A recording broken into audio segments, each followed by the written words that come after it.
За всички, които ще правят тая мълчаната вода 1 месец, да ви кажа, когато изричате и нека реченото тази нощ да бъде сторено, не оставите интервал преди да бъде сторено, защото не е правилно. Правилното е и нека реченото тази нощ да е сбъднато. Един вид да съществува вече, защото ти преструктурираш решетката на водата през емоция, вяра и думи, и слово, и желание.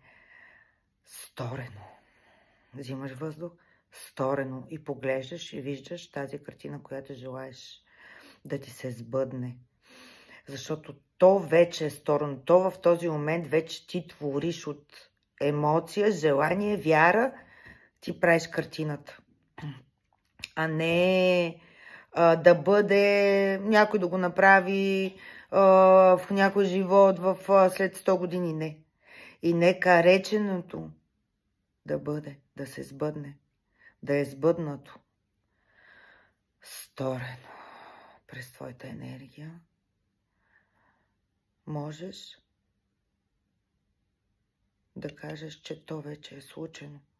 И когато пиеш тази вода, понеже си 70% вода, ти пийки тази вода, ти ставаш това желание. И оттам отразяваш събитийността, която ще се случва в последствие. И това е създаването на желанието. Когато ти през емоция, през воля, през енергия заявяваш, преструктурираш самата вода и след това я изпиваш, тя влиза в теб и променя твоята структура. И събитийността става друга. Наричайки, не си представите хора, които може да не искат да бъдат с вас. Значи наричайте единствено и само за себе си. Или има право майка да нарече единствено за нейното дете, ако той има нужда. Но по принцип една майка, наричайки добро за себе си, съответно винаги детето ще бъде добре и то. Защото те са една енергия. И така, момичета и момчета, ако някой момче го прави. И нека реченото да бъде. Сбъдното е, то вече се е случило. Сторено. И поглеждате водата и виждате картината, която вие искате да се случи за вас. Това е вълшебството. През енергията, вярата, волята. Вие преструктурирате решетката на водата, изпивате я и вие сте това желание вече. И оттам нататък привличате и правите реалността и събитийността такава, каквато сте пожелали.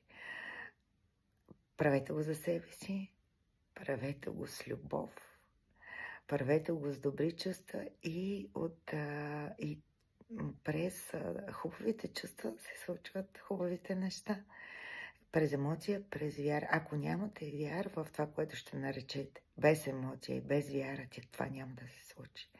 Аз вярвам, че това ще се случи. Поглеждам водата и казвам, сторено е. То вече се е случило. Изпивам я. Това е.